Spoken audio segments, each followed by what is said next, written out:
All right, well, hey, welcome back to another episode of the Mental Health Janitors. I am one of your hosts, Aaron Quinones, or as most people know me, Sergeant Q. And with me, as always, is the wonderful Jessica Bergens. We call her Doc Bergens. No, we don't. We do not call her Doc Bergens. Almost, we're getting there. She's going to get a doctorate soon. Everybody knows almost doesn't count. Said Only in hand grenades. Said the R&B artist Brandy in her song. Everybody knows almost doesn't count.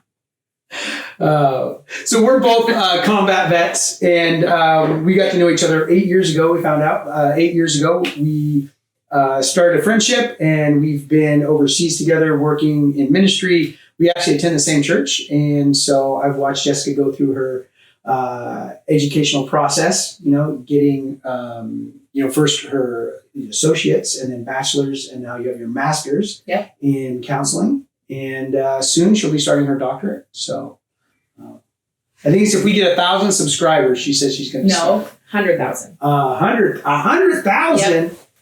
100,000. Okay, that's the gauntlet. 100,000 subscribers, and she's going to apply for her doctorate. All right, deal. Is this legally binding? It is now. I put 100,000 out there because I thought that would never. Oh, that's going to happen. What if I change it? Oh, no! You're reading it going. I'm under dress. Yes. Your anxiety level's going up. Hey, you know what? You know what's really cool? We're going to talk about some cool tech today that would actually show that in real time. You're feeling it, huh? Am I red? Yeah. Okay. Well, redder than normal. Yeah. Thanks.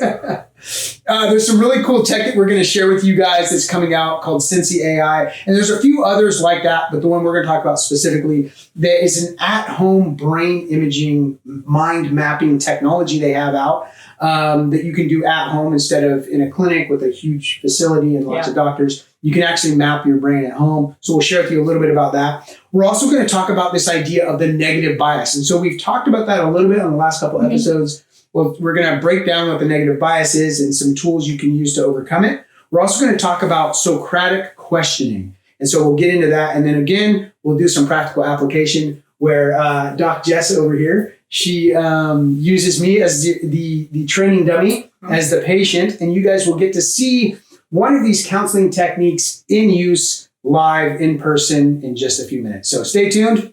Here we go. All righty.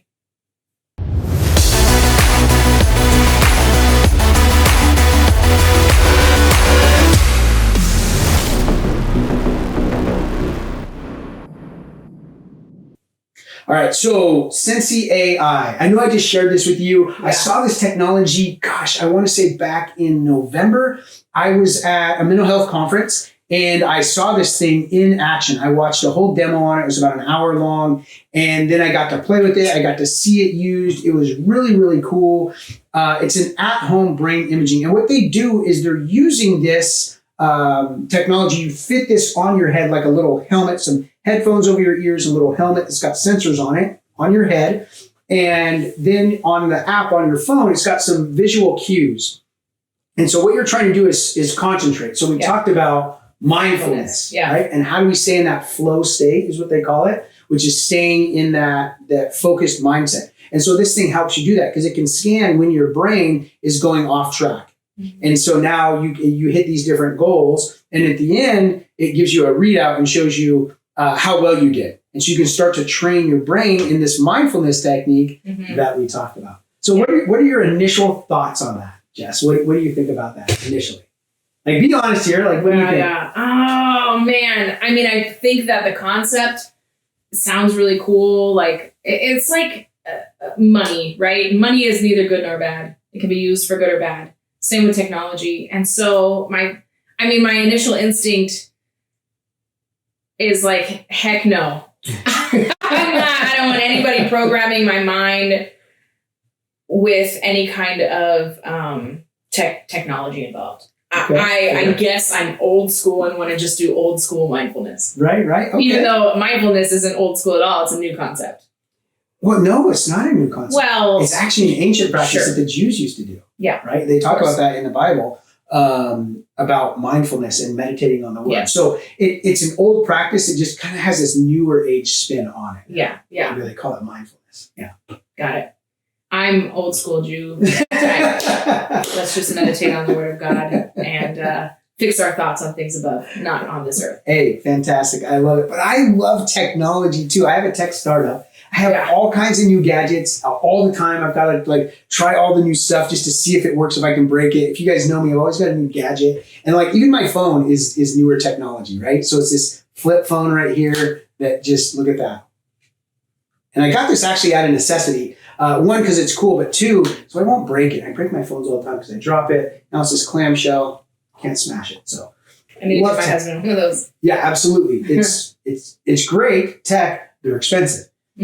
Same thing with this technology. It's really cool, but the price point is really up there. It's like $1,200 for one of these things. Yeah. So, I mean, you got to be pretty serious if you're going to invest that kind of coin into this technology that's really not been founded yet, right? It's really just coming out. There's not a ton of research behind it, but it is a novelty at this point. But hopefully, this will help people. I could see all kinds of implications for this when it comes to concussion recovery. Sure. Right? Sure. Because now somebody goes into a football game, they get a stinger, and then the coach sets them down and puts this thing on them, and you'll be able to see that cognitive functioning. You know, do they have a concussion or not? How severe is the concussion? And you could do that right there on the field, right? Same thing with traffic accidents, traumatic brain injury in the field. When it comes to soldiers who've gotten injured or explosions gone off, and now you're pretty sure they have a concussion, but how severe? Do we need to medevac them? Like what does that look like? And so when I see where the tech is now, it's like in its infancy, like you said, it's hard to trust, and I get that. Yeah. But I kind of look like 2 or 3 steps beyond, like what could this really do for people? Yeah, makes a lot of sense. When you talk about training, you're training the brain to do a specific task, and right now it's very rudimentary, right? Very small tasks. Yeah. But think about it this way: if somebody had a traumatic brain injury, which means part of that brain tissue was damaged, so the neural connections have changed, and some of them have been lost. What if you could train the brain to circumvent that damaged part or repair that damaged part? Like we just don't know. Yeah. And so it would be really cool to be able to see this, and you could do this training at home. It'd be part of like physical therapy. It would be brain therapy.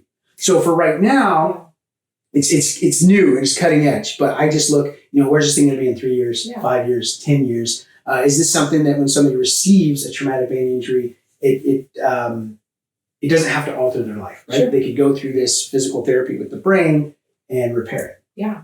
Well, and coming from somebody who has traumatic brain injury, I have done a lot of research on what I can do to repair some of my damaged brain cells. Right. And I mean, I've tried so many things, right? So I tried hyperbaric chamber sessions, which was incredible. Infrared saunas, doing not shock therapy, but like to my body, eating just greens full of oxygen that has been known to repair brain cells for 3 days straight. So I've tried some pretty drastic things for my own traumatic brain injury that I would be interested in learning more about it for sure.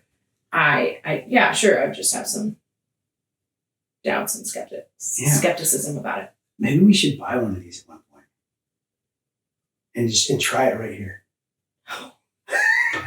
Like, we'll just try it right here. Well, since you're the guinea pig. Wait, no, this time I'm the tech guy. No. You're the therapist. I'm the technology guy. So I will be the one running the program. Do you think it can read my thoughts? The helmet. That would be fun. I don't know if it can like read your thoughts, like what you're actually thinking, but I think it can read like your pathways. So it's like a lie detector? I don't know. Maybe. What if it's like, if I showed you a picture of like a pizza or like a burrito and we could see like which area of the brain lit up? That would be kind of fun. We'll have to see. 100,000 followers. No, 100,000 followers. 100,000 followers, you're getting your doctorate. That's trying right. The levels are already taken. Okay. So we'll look into some technology like that, but it's out there. You guys can check it out. It's called Sensei, Sensei, S-E-N. It's like Sense AI. Yeah, Sense AI. Google it, check it out. It's really cool. Maybe I'll throw a link in the description. I don't know. But they're like $1,200. So if anybody has one, like, let us know what your experience has been. Yeah. And is it worth it? It'd be really cool to hear from you guys. Yeah. Tell us about it. So that's the new tech that's out there. Like I said, there's a few others out there, but they're really the leader of the pack right now. So that's your current technology that's out there, guys. Go check it out. The next thing we wanted to talk about was Our topic of the day: yes, negative bias. negative bias. What does that mean, Aaron? What does negative bias mean? So negative bias means that you. Actually, can I interrupt you? No, you cannot. I wanna because now share. you're giving me a negative interaction, Oh, which is causing division between us. well, this is I'm about to make up for it. So I actually learned about negative bias through you Mm-hmm. years ago. Funny story. When I first got out of the military, I was a combat veteran, right? And you don't see very many combat veteran females just because females aren't allowed on the front lines of war. It is what it is. So when I would park at the veteran parking at the Home Depot in the summer, and I got a little tan, I've got my long blonde hair back then. I was, young, 22, and I had an old man yell at me and say something along the lines of, these kids these days, millennials these days, taking advantage. Like, that's clearly for a veteran. And I just crinkled up inside. And I did not park in a veteran parking space for years. Oh, wow. And I don't know what, maybe you can remember, I don't know what part of this process for me you made me realize was a negative bias. But I remember it was that story. How would I have a negative bias? So From the that story. So the negative bias would be you don't want to park in any veteran spaces because you don't want to have people question your ability to park there because you had such a negative interaction with that guy, discounting your veteran service. Didn't even ask if you were a vet. Just assumed that you weren't, and so he said some negative things to you. So now your brain says, I don't want to feel that uncomfortableness, that crinkled up inside. I don't want to feel that again. So I'm just not going to park in a place that's designated specifically for me. Because that parking spot was designated specifically for me. But because of that negative interaction with that old man, you avoid that. Right. And the behavior. And the negative bias is me assuming from my bias of the negative interaction that it's going to happen again. That's right. It's going to always happen. Yeah. Right. And we talked a little bit about that last week about those, always and never statements, those absolutes. Yeah. So that's the negative bias. That's how it can happen. So the negative bias, what it is, it's when you have a negative experience, your brain will weigh a negative experience 5 to 7 times heavier than a positive one. So like if Jess and I, if we have a negative interaction with one another, it's going to take us 5 to 7 positive interactions just to get back to neutral, not even to like build relationship. And so it's a survival technique that we were given to help us avoid danger, avoid making mistakes, avoid pain, right? Yeah. And preserve life. And so it's the way our survival mechanism works. It's the way God designed us. Yeah. And we have had damages in our relationship over the last 8 years, and he's got like 17 more positives to get back with me. I'm not keeping track or anything, but no, we know women never keep track of anything, right? They don't keep a record of. But it's really true, and so this is really important. We're joking about it, obviously, guys, because we're good friends, but it's actually a really important thing. And so I'm going to share with you guys this little exercise that I do with veterans when they come in. Perfect. It's super, super cool and super, super easy. And so here, we're going to role play for just a minute. We're going to switch a little bit. Like I'm always the training dummy, right? But for right now, this little piece, you're going to be a veteran and you're going to come in and you're going to complain. You're going to tell me 3 negative things that your spouse did that set you off. These could be real things or made up things. It doesn't matter. Just really quickly, like 3 things they did that irritated you today. Yeah. And so this role play is something that happens to me a lot. Veterans will come in and they'll need to talk with me because they're struggling in their marriage or they're struggling with some relationship with their boss or some relationship they're struggling with. And this is what I do every single time. And without fail, it works. So, all right, ready? Okay. Here we go. All right. Oh man, Aaron, I had a really hard week. This week, my husband triggered me so bad because he's got this loud sound system in his car. Mm-hmm. And it makes me feel like I'm back in Iraq because it's like boom, boom, boom. And it just makes my insides just like, I can't separate the two. And he thinks it's because I'm being controlling. What do I do, Aaron? So what I'm hearing is that your husband is playing loud music Mm-hmm. and it's causing you some distress. Yeah. I felt the same way before. And I found that expressing myself helps a lot. And so you coming here and telling me these things, I really appreciate because it helps you get those things out. So I know how you feel, and I felt that same way. And so what I found helps is overcoming this negative bias that happens around the sound system. So you give me one example of something that your husband did that negatively affects you. Why don't you tell me three or four things that you appreciate about your husband? Oh man, he can always tell when I'm triggered. He says my pupils get large, and so he like comes up beside me and he's like, "Hey babe, can I help you with anything? Are you feeling okay?" And sometimes I feel like he sees that I'm triggered before I recognize that I am, and he's super supportive with that. Another thing, he's so funny. The guy has me laughing all the time. And man, he's got a heart the size of Jupiter. He's always sacrificing his time and his money and his resources and his skills to help anybody that he knows. Really, That's four really cool things. You got a couple more in there now that we've talked about this a little bit. What other things are popping up for you? well, he's super hot. Super hot. Yeah, out of my league, kind of hot. Yeah. And he is such a good dad to both of our daughters. Well, I really appreciate you telling me these things. That he notices, the way your body's reacting before you even do to a trigger. You think he's really funny. He's got a big heart, super hot. Don't let that go to your head, Billy. Super hot. These are made up. And he's a good dad. Mm-hmm. So those are five really cool positive things. Yeah. So how do you feel now about that experience with the? I feel like I'm being a spoiled brat, and I should let him play his music however he wants. It's interesting how that works, right? Interesting.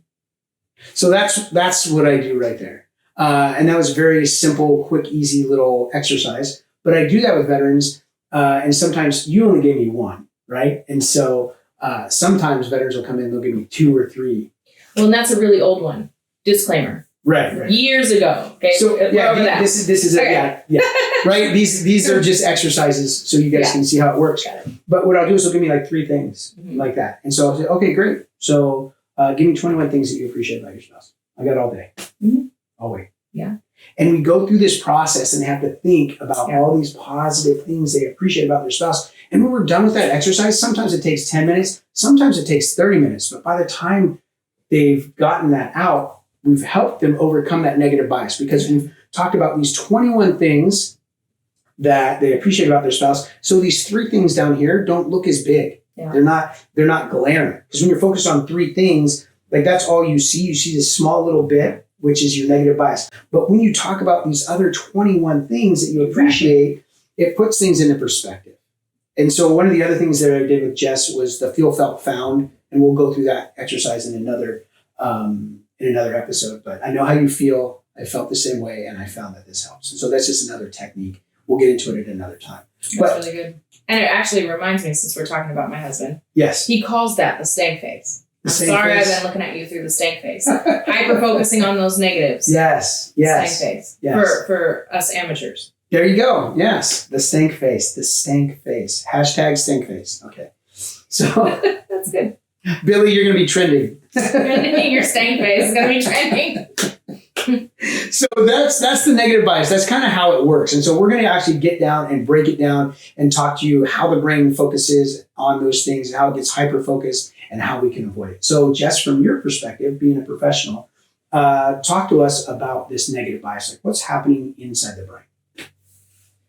Sure, that's a really good question. I mean, my first response is going to want to go to a research that I've read.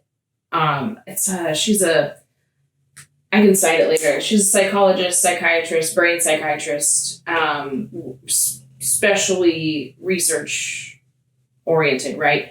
And she noticed that her week consists of peer-reviewed papers and submitting peer-reviewed papers to get approved for certain things. And she noticed that when she gets one approved, she feels good for a little bit. Lunchtime hits and comes right back to borderline. And then the week goes on, she gets denied and she goes way down. But unlike the first one that went up and then back down to borderline quickly, the negative one, the rejection, stays down and it stays down. And she might, in that below medium, she might get another one approved and it goes up a little bit, but it never goes back up to borderline. So she said, let's study this. And so she did this incredible study where two groups, the one study that's standing out in my mind is group A is been told that there's a disease and there's a medication for it, and it's 70% successful. So 70% of the people will recover from this disease, and they ask, would you try it? And the majority says yes. And then she presents it to group 2 of there's this disease, but it's a 30% fail. Same statistics, same outcome. The way you word it is fail, right? And so it's that whole glass half full or half empty. Right. So gain or loss mentality. And so the 30% loss said, no, I won't try it. And then they took the study to the next level and then reworded it to that group A. Sure. So 70% gain. I don't know what that was. Okay. Alert. Sorry. That's fine. Something. So 70%. Yeah. So for the group A, the 70% that said, yeah, we'll try it. Then they gave them more wording and said 30% will not receive the benefits from this. Would you still try it? And then they changed their answers from yes to no. Wow. Just with that. And then they said, okay, well, we'll try it with group 2. After they told group 2 30% will not recover, then they changed it to 70% will. They still said no. So when you start off with a negative mindset, you stay in the negative. It's so much harder to pull yourself out of the negative mindset. Isn't that crazy? It is, and that's how our brain functions. And so a lot of you right now are hearing this and going bewildered, right? Like my mind is blown right now. Like I never thought of that. And you're going to start to see this now play out in your life where you're going to start to recognize this happening. And it's kind of going to be like magic. You're going to be like, this was happening the whole time. I never understood it. Yeah. That's how it was for me when I started to research the brain. There's these aha moments like, oh, now I know why I've been doing this. Now I know why this has been such a chore for me. Yeah. It's just the way my brain functions. And so once you understand that, then you can start to overcome it. And so that was the beginning for me, was that learning process. Another really cool statistic out there is about the outlook on like life, right? That whole loss and gain mentality, or half full or half empty, right? And a study took 2 groups, one group who had a very optimistic or grateful outlook on life, who practiced gratitude intentionally every day, and then a group that didn't. Yeah, an attitude of gratitude, right? That's what they say. And then the second group, they just did life like normal, didn't necessarily have any kind of intentional, grateful outlook on life. And the first group that had those intentional applications in their life to be grateful had a 25% less mental health rate of challenges, anxiety and depression. So they built up their mental resiliency. Yeah. Like you made that comparison last week about the brain being like a muscle. Yeah. Where you have to work it out to get it strong. And same thing. So these techniques that we're teaching you guys, that we're sharing with you, it's all so you can build your mental resiliency. So you can get stronger mentally. So because problems and anxiety and tragedy and trauma are always going to come into your life. It's part of the human condition. You cannot avoid all of that. So we just have to get stronger. So when it does hit us, it doesn't knock us out. right? It may knock us down, but it doesn't knock us out. We're Yeah. able to get back up and move forward. And that's where that resiliency comes in. Yeah, well, and the mental resiliency also, the more resilient we get mentally, the better our quality of life is. Correct. Yeah, absolutely. So, One of the really cool things that I found when I was doing research for my book, so there are really two really cool things. They really tie in. So yeah, there it is right there. So Healing Through Service, the Warrior's Guidebook on page 81, or I'm sorry, page 83. There is some research that they did. They wrote an article about it. And what these guys did is they showed people images of good news and bad news stories. That's what they did. These were cut from the headlines, good news and bad news. And then they tracked their brain scans and they saw different areas of the brain light up. And what they saw was that the negative news imagery that they showed, that larger areas of the brain lit up when they were exposed to this negative piece of information. And then when they showed them positive stuff, it was a much smaller portion of the brain.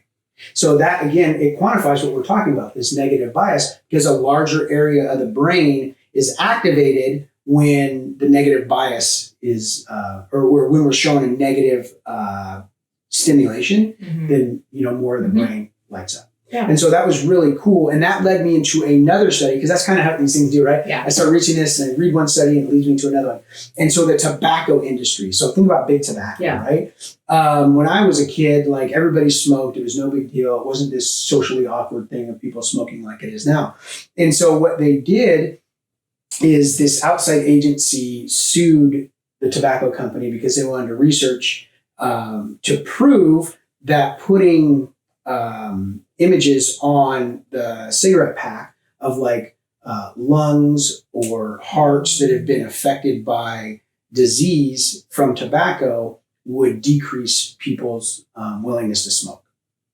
And so in America is one of the only countries that doesn't do this. In all these other countries in the world, on the cigarette packs, there's huge warning labels on it. You can't even really see the brands, huge warning labels.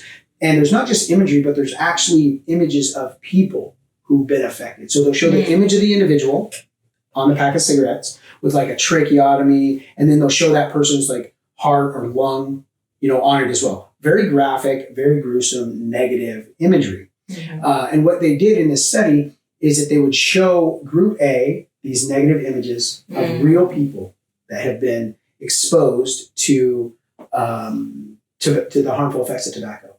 And then these other people, they would just give them the regular cigarette packs. And they were both trying to quit smoking tobacco. Wow. Now, the people who received this tobacco with the negative imagery on it quit at 4 times the rate. They were successful at 4 times the rate than those who were just trying to quit without the imagery. So something as simple as that negative imagery help their negative bias kick in a good way to be able to quit smoking, because it's highly addictive. Now, of course, the tobacco industry, they really tried to bury this study.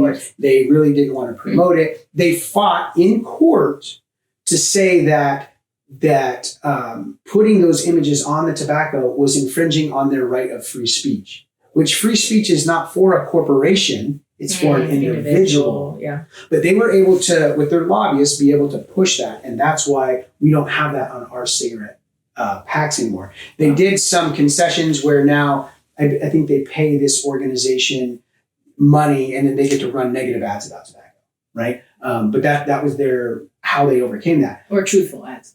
Right, truthful ads. Truthful ads about the negative effects of tobacco, right? So they now did that because they knew that it was not going to damage their business nearly as much as if they had to put those negative consequence photos on the cigarette packs. Yeah. And so fascinating when you start looking at this and how we operate as social creatures on what affects us and what doesn't. Another part of that study is there's a third group that they showed just the negative body part imagery, and it didn't have nearly the effect as seeing the individual. Very interesting. Right? So saying that, this is a heart or a lung, it didn't have as much impact as if I can see a real person and see that negative impact. So that's the negative bias, and that's how it works in a good way. But it also works in a bad way, which we just discussed when you're in interpersonal relationships, when you allow yourself to get stuck on stupid and just ruminate on those negative experiences. And so those of you who are watching right now, you're probably thinking about, like, Or if you're not, think about it right now. Just take a moment and think about the last time you had a negative experience with a friend or a family member that maybe you don't speak to anymore, right? Like what happened, right? Was it this huge laundry list of things, or was it one or two negative experiences that caused you to pull away from that friendship, caused you to pull away from that relationship, caused you to pull away from your spouse a little bit, right? Yeah. And so now that you know this, you're armed with this information, you can avoid it in the future. Yeah. So we talked about the negative bias. And is there anything else what did I miss? Is there anything else that I missed or left out? Well, I mean, I think we covered it between the both of us pretty well. I would add that with that negative bias, other than the times that, like in the tobacco study where it can be used for good, when we're dealing with interpersonal negative bias, it has very negative effects on our interpersonal relationships. It has effects on not just our one-on-one relationships, but also just how we interact with people in the world in general. This is true. And it affects our health. What I want to keep thinking and going back to is something that I call, I don't know if it's even out there, if I made it up, but emotional motivation. Okay. So I try to help my clients grasp, sometimes like if you're on a weight loss program, if you've ever done a weight loss program, if it's a really good one, they want to talk about the why. Right. Dig deep and find the why, right? Kind of like if you've ever done Dave Ramsey's Financial Peace. Something that really stood out to me for all of my life so far is his baby steps. And the first one is saving $1,000. And when I went through this program, I was like, save $1,000. I'm living paycheck to paycheck. There's no way I'm going to be able to do that. And then he reads my mail or my mind is like, for those of you that are like, oh, I could never do this. Let's do a little metaphor or a playing of our mind, right? So this is 9 years ago, so way pre-COVID. His analogy is a virus has taken over. You have 1 month until it reaches your home, your state. You have $1,000 you have to save to buy the vaccine to save your children because it only affects children. You cannot steal or do anything illegal to get this money. What are you going to give up? What are you going to sell? What are you going to do? What are you going to do to save your kid's life? And you really think about it, right? And I'm thinking like, gosh, there's so many things I could give up. And I could get a side job for a couple of weeks. I could sell my couches, my extra couch. What I don't know what it was in my life right then. But changing that paradigm shift helped me find that emotional motivation to make that choice. And so I don't know why my mind went there when you were talking about the tobacco study, that personalizing things helps and personalizing things hurts with this negative bias. And so that's why it's so important to A, recognize that we have them and B, figure out how to intentionally combat them. And I think that like what you did with me in the Feel, Felt, Found and combating the 1 negative to 5 to 7 positives, that's an incredible tool. And then also we're going to do a tool about Socratic questioning, or it's also called cognitive restructuring. All right. Well, so yeah, Jess, it's so funny because the more we talk, the more I'm remembering about the negative bias. Yeah. All these things. Okay. So think about this. Think of the news media right now. Yeah. Right? Yeah. Like you turn on the news and it's a 24-hour news cycle of negative, right?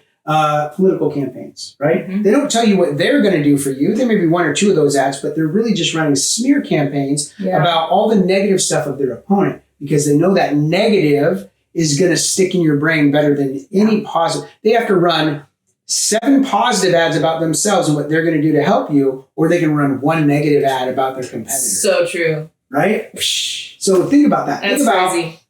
The Republicans and the Democrats, right? They don't really tell you what they're going to do to help you. They just tell you how bad the other guy is. Yeah. That's what they do. It's cheaper and more effective. Exactly. Unfortunately. But the more educated we become as a people, the less that's going to work on us. Because once we understand that there's a man behind the curtain, right? We know that it's just a fake and it's a facade, and we can overcome that. So now when you're watching the news, remember that and ask yourself, how many of these stories were positive and uplifting? Not very many. But you can change that because there are positive news stories out there. There's whole sites around positive, feel-good news stories. And you can choose to make a cognitive decision and choose to go and watch those, to go seek those positive things out. Otherwise, you just think the world is just, going to end tomorrow. Yeah. Because all that gloom and doom, that negative just pushes down on you. And you can combat that by looking for these positive news stories that are out there. And it's like what we talked about a lot last week about intentionality. Being intentional with my day. In a lot of therapists will have their clients do a gratitude journal every day. And gratitude journal. I mean, there's so many resources out there that prompt gratitude because it's been proven to make such a positive change in our mental health, which then changes our physical health. That's right. Because the brain starts to create more neural connections and look for positive things. Yeah. So what you look for, you find more of. Yes. Right? It's really like, it is funny because technology has been mirroring how our brain operates. Yeah. So we talked about this last week. I was looking to buy something, right? Like I said, I was looking to buy a new car. Mm-hmm. And so I do a car search on Google. Yeah. And the next thing I know, Instagram is hitting me up with car ads. Facebook is hitting me up with car ads. All these things that are popping up, right? Because it says, oh, you were looking for a car. Let me show you all these different cars. Your brain does that. They didn't create something new. They just mirrored it to what your brain already does. It looks for, it finds things that you're looking for, right? And you can control it and tell it what you want it to look for. Yes. That's the exercise that we do with the veteran. You told me a negative thing that happened. And I said, okay, well now show 3 things, 5 things, 7 things, that are positive to combat that. And we can each do that very simply.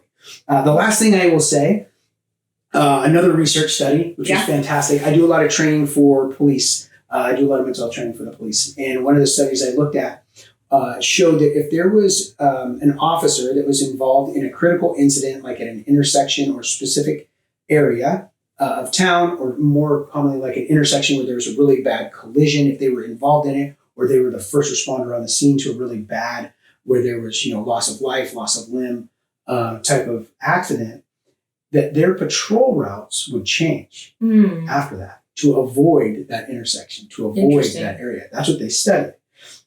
They were trying to look at this idea of a negative bias with policing, and they saw that if there was a critical incident somewhere on a subconscious level, when they would get close to that intersection, they would feel uncomfortable. And they would change their patrol route to avoid that space because it had such a strong negative implication. Yeah. And so they wanted to avoid that pain. And so they would seek comfort by going away from that area and not patrolling.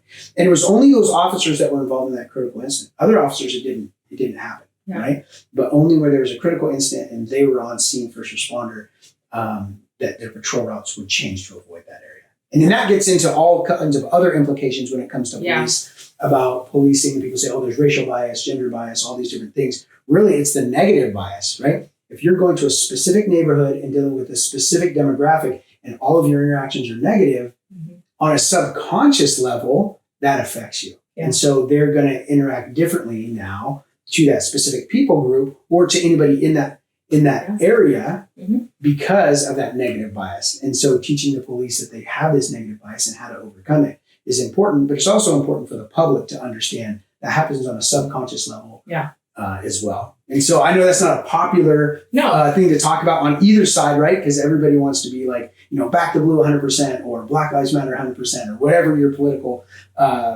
dissertation on that whole issue is. Mm-hmm. But fundamentally, when you look at the way the brain operates, it happens on a subconscious level. And we as a society and as a police force, we need to really study this negative bias and find solutions to overcome it. So. Well, and Aaron, as we're just sitting here talking about it, like it's even doing a work in me to remember that I have negative bias. Yeah. So how do I have mercy and grace for other people when they have negative biases? Their negative bias just looks a little different than mine. That's exactly right. Yeah. And it's based on our past experiences. If we experience a traumatic event with a specific race, like if I was mugged by a Hispanic gentleman, I'm going to feel more uncomfortable when I see a Hispanic person that reminds me of that individual on a subconscious level, because that shows danger. And so now when you talk about women who've been victims of sex crimes, right? And whoever that demographic was that assaulted them, they're on a subconscious level going to feel terrible when that demographic individual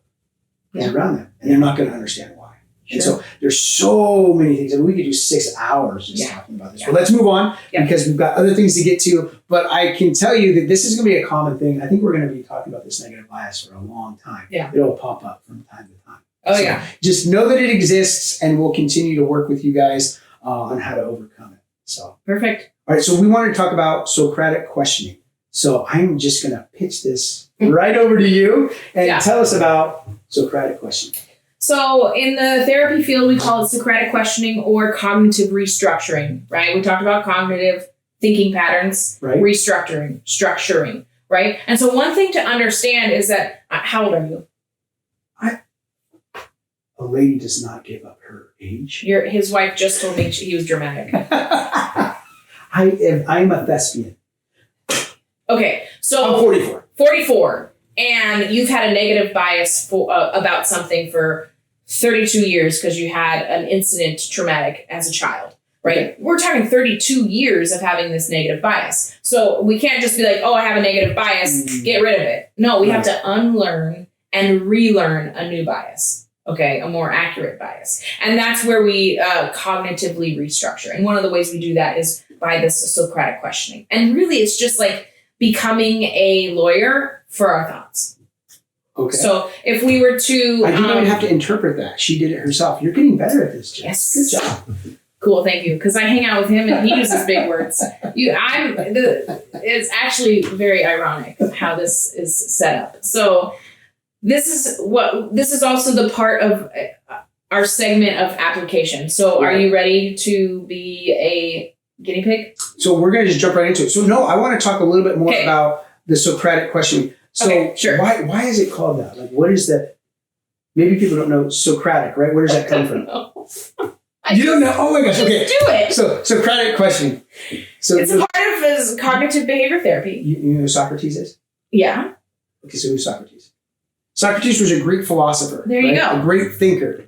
And so, that's where like the Don't Hippocratic cut this Oath out. comes from. This is and all very this stuff. So he was a great philosopher. And so the Socratic questioning comes based off of his Socrates. Right, his teachings. Mhm. So I'm going to pause that really quick and I'm going to double check to make sure. Yeah. Pretty sure that I am.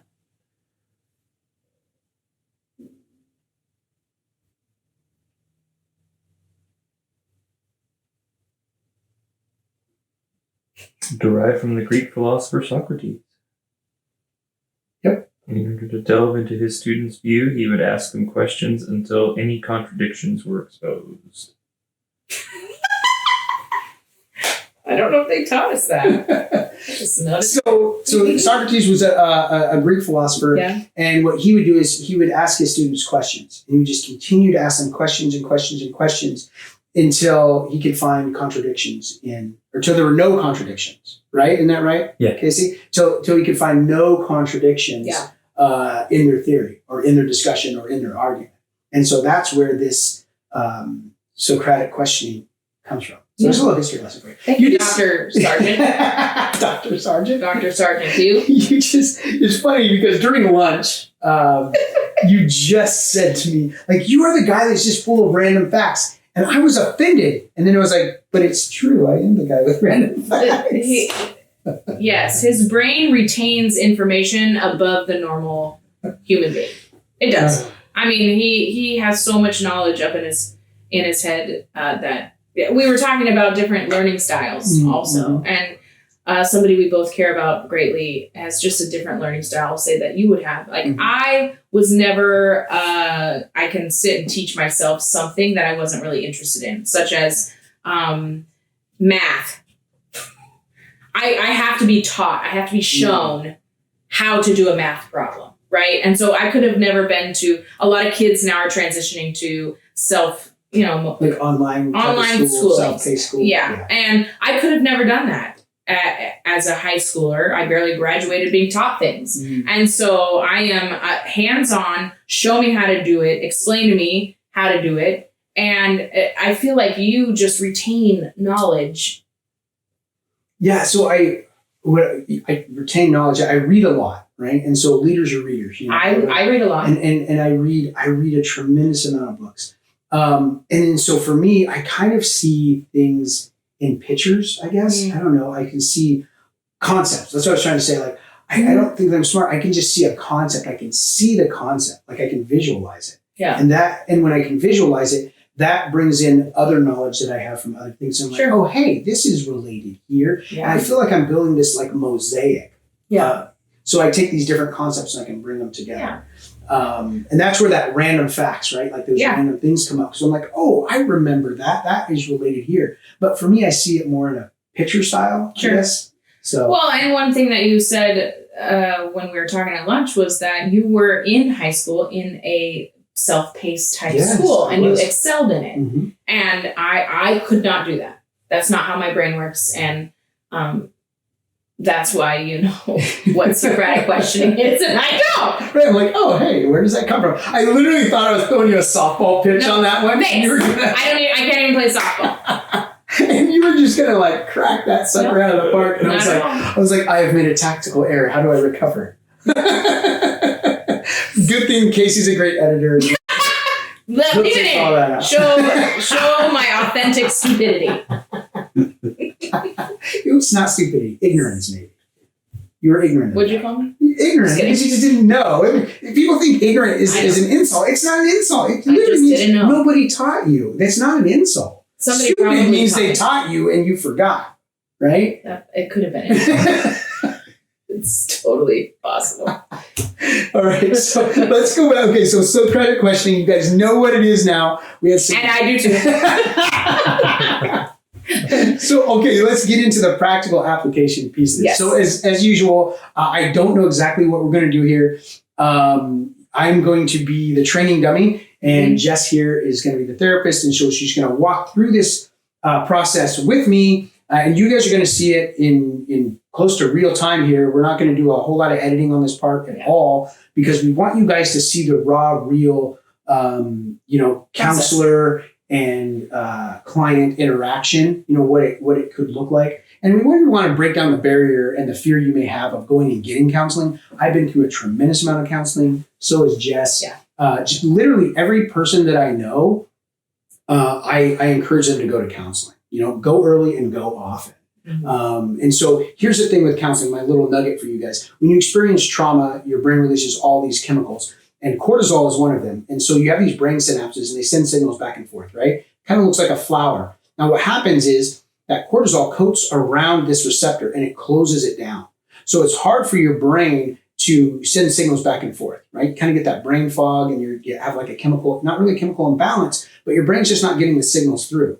So studies have shown that if you experience trauma, if you can get into therapy within the first 6 months, you have a far greater chance of overcoming that traumatic experience than if you wait, because it works like concrete. So if you spill concrete out on the street, if you go out there and you clean it up real quick, pretty easy to do. If you wait 6 months, it becomes hard. Mm-hmm. Now you can remove it off the street, but you got to chip it out, right? It takes some heavy equipment, a lot more work. Same thing with trauma and these different chemicals that are released in your brain when that trauma event happens. And so if you can get there and start doing therapy, you can start working those cognitive receptors and altering that movement of the receptor. And then that way you're eliminating that cortisol that's stored on it, making it easier for you to function normally. So there you go.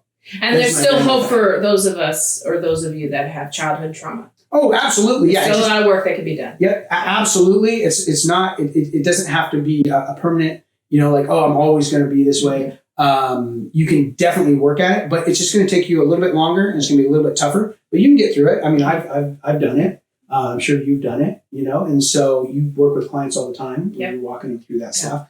It just takes a little bit longer, but now you guys know, right? So if you experience a trauma, go early, go often. If you have old childhood trauma, go early, go often. All right, let's get into it. Okay, so what we're going to start with is just the thought that needs to be questioned. And so since we're on the theme of negative bias, this works really good with negative bias. So I want you to think of a negative bias that you've had in the past. That's appropriate for this show. Oh. Even if you haven't worked through it, we're going to pretend you haven't worked through it. No. I'm trying to think. when you ask me these questions, there's so many. And so I have to filter through like, okay, which one would be appropriate that I could walk through and I'm not going to expose other people or things like that. Sure. So a negative bias, got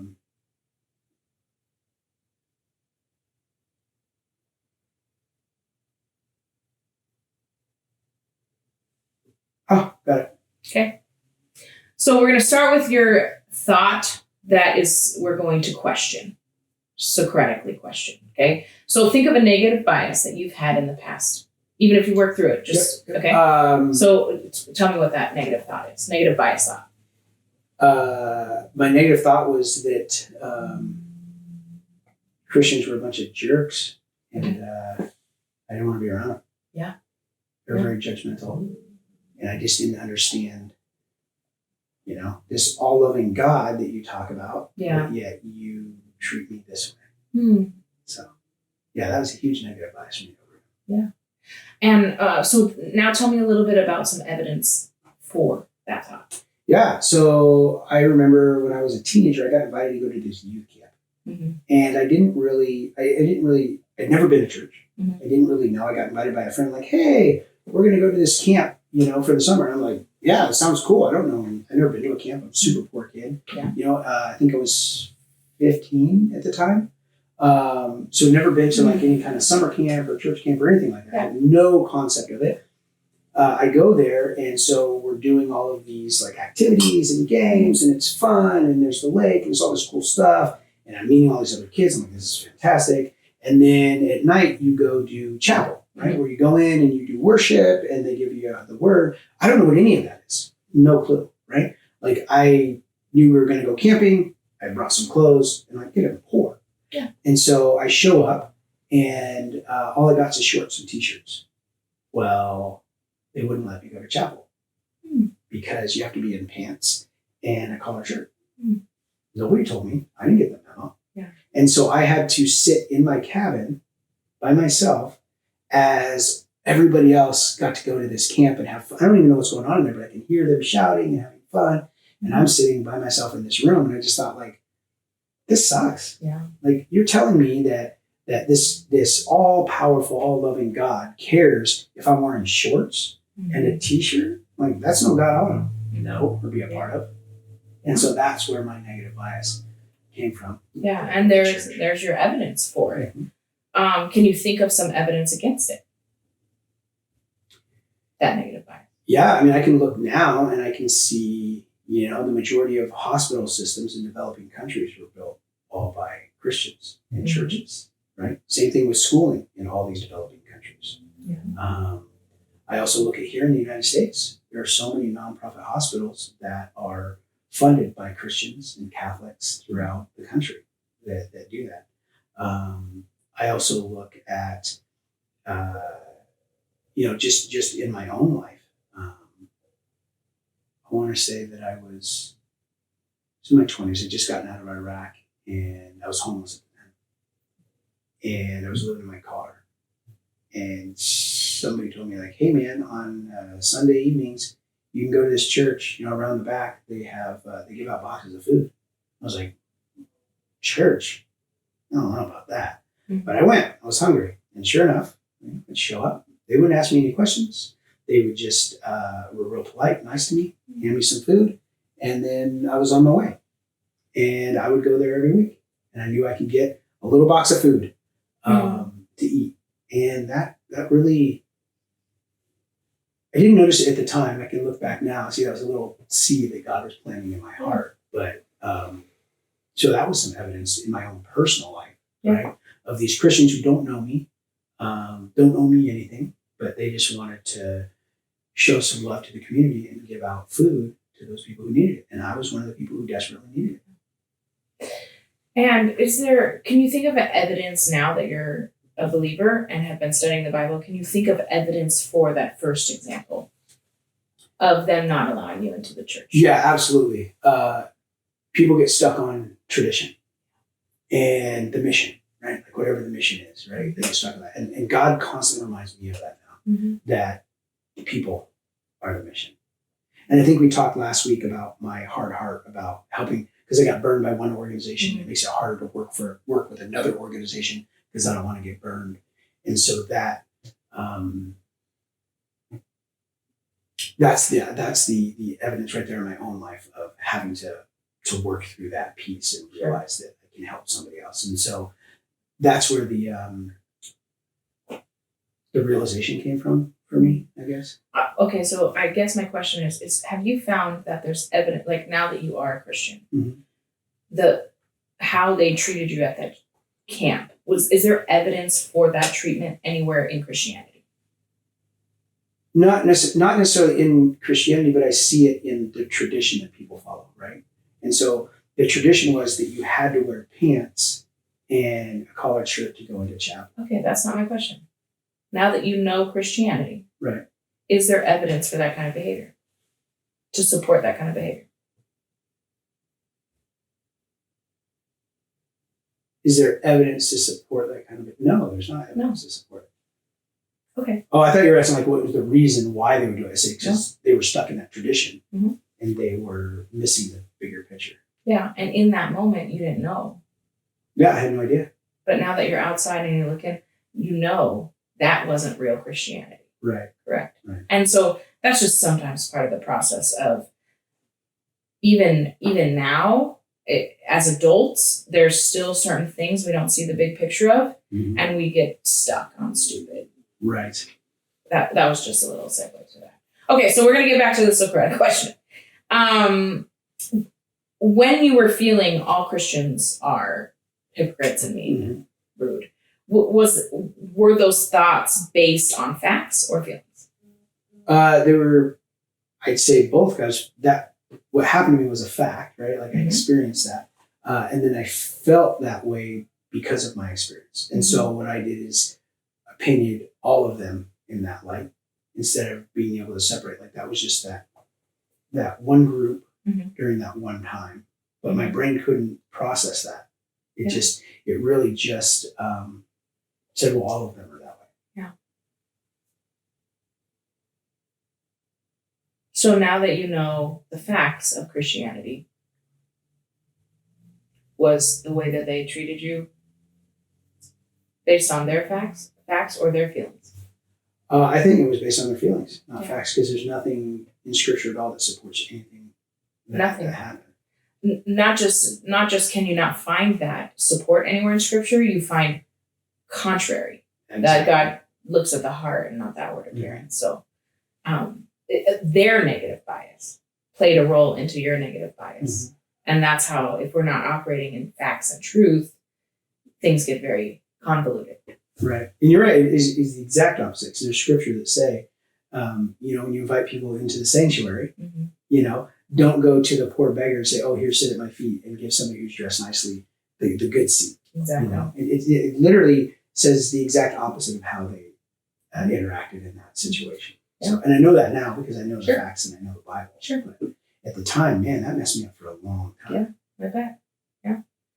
Yeah. Do you think that original thought was black and white or more complicated? Okay, I think it was very, that's a really good question. Was it black and white or was it more complicated than that? What I mean by black and white is, am I wearing a hat or not? Right. No, I understand. I think it was more complicated than that because I think they were just telling me what they had been told and probably never questioned it themselves, right? And so if anybody would have taken the time to actually think about like, oh, why are we doing this? They would have figured it out pretty quick. But I think they were just stuck in tradition. Yeah. And so I think it was more complicated. There was a lot of very rigid tradition that wasn't necessarily related to scripture. Sure. In that denomination. Yeah. And another thing to ask yourself when you're having these negative bias thoughts is, could I be misinterpreting the evidence? I haven't really considered that. At any point, do you feel like maybe because of your age and lack of understanding, could you have misinterpreted any of the evidence?